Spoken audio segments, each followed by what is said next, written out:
This is the Dallas Morning News.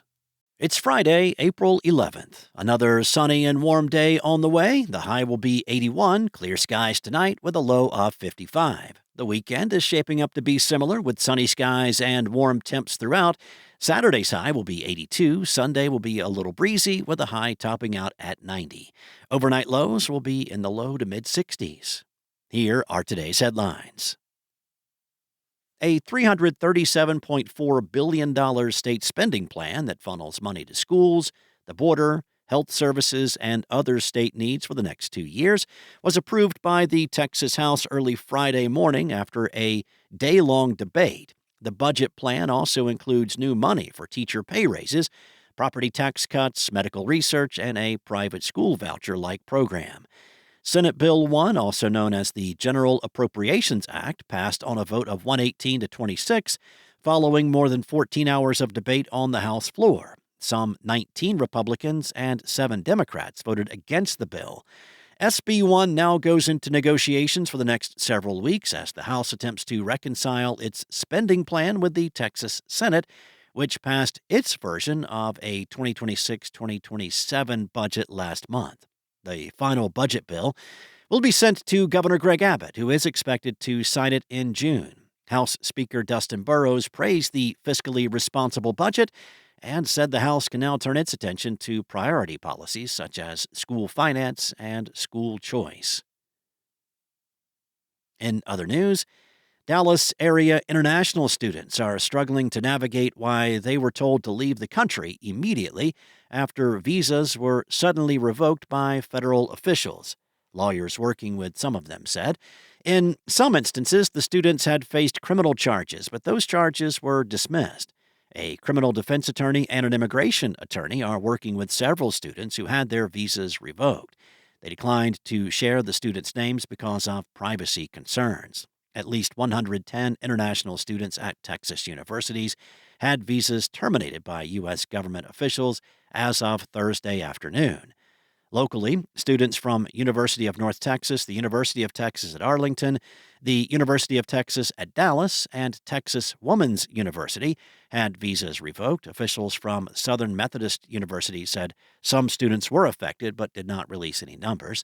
Texas school officials did not release details of the students' names, backgrounds, or reasons why the federal database that tracks their statuses terminated the records, signaling that the students' statuses changed. Federal privacy laws limit what information schools can share. They are among hundreds across the country who had their statuses suddenly changed in recent weeks. The revocations come as President Donald Trump's administration vows to crack down on immigration and on student protests over the war in Gaza, such as the ones in Texas last year. Next up, President Trump's tariff agenda has roiled markets, panicked recession forecasters, and triggered drastic measures from some of the world's largest companies. But the little guys, like the small businesses in the Dallas-Fort Worth region, are feeling the most intense heat. With uncertainty high, Main Street's optimism fell last month, according to the NFIB's latest survey of small businesses. And with tariffs changing nearly weekly, small business owners are strained as they try to plan and make costly decisions. Local small business owner David Burrows said that with the on today, off tomorrow, back on in 90 days tariffs, it's extremely difficult for businesses to plan out their supply chain on ordering and pricing. It only adds to destabilizing business operations and, at a higher level, the entire U.S. economy. Wednesday, Trump announced a 90-day pause on the reciprocal tariffs, leaving the 10% across-the-board tariffs, industry-specific tariffs, certain tariffs on Mexico and Canada, and a 145% tariff on all Chinese imports. Trump and his allies believe tariffs can reinvigorate American manufacturing and help combat trade imbalances that the administration feels have been harmful to the U.S. However, small businesses have been caught in the crosshairs of those goals. And North Texas-based furniture store HomeZone can relate to a lot of North Texans' feelings about the Luka Doncic trade. In a 3-part series of advertisements that aired on WFAA during the Mavericks-Lakers game Wednesday night, The store parodied the now infamous trade that sent the beloved superstar to L.A.